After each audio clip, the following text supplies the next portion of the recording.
Hello guys, आज चाहिँ मेरो पोस्ट डे हो। पोस्ट डेमा चाहिँ आज म चेस्ट, सोल्डर र ट्राइसेपलाई ट्रेन गर्नु गइरहेको छु र ढिला सुस्ती नगरी सुरु गरौँ है त।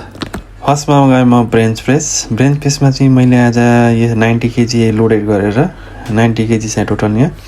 यसलाई चाहिँ मैले 6 to 8 हान्ने ट्राई गरेको थिएँ, 6 to 8 4 सेट, तर मैले हान्नु सकिनँ आज, किनकि आज थोरै एनर्जी लेस थियो फर्स्टमा।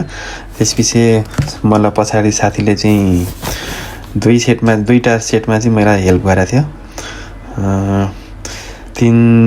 तीन रेप जति चाहिँ हेल्प गरेको थियो मजाले उसले है। यसरी मैले फुल्ली चेस्ट टच हानेको छु एभ्री सेट। यसरी हानेको छु है। यसरी हानेर मैले लास्ट वान फेलर तरिकाले हानेर कमन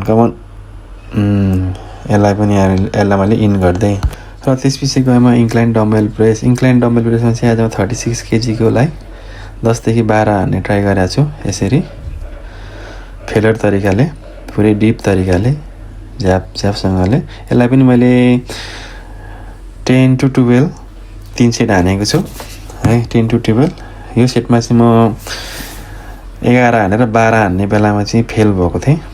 यसरी झ्याप हान्दाखेरि है। 10 अब 11 हाने मैले। अब लास्टमा हान्दा चाहिँ म फेल भएको थिएँ र कमन म फेल भएँ र डम्बल फाल्दै। एन्ड थर्ड एक्सर्साइजमा गएँ म डम्बल सोल्डर प्रेसमा मैले 30 केजीको लिएर 6 to 8 निकाल्ने ट्राई गरेको थिएँ र निस्क्यो पनि 6 to 8।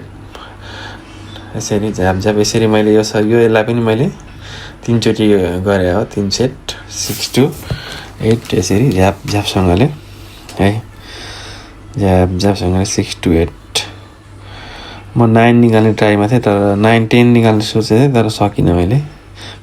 8 9 को बेलामा फेल भएको थिएँ। 8 एन्ड लास्ट वान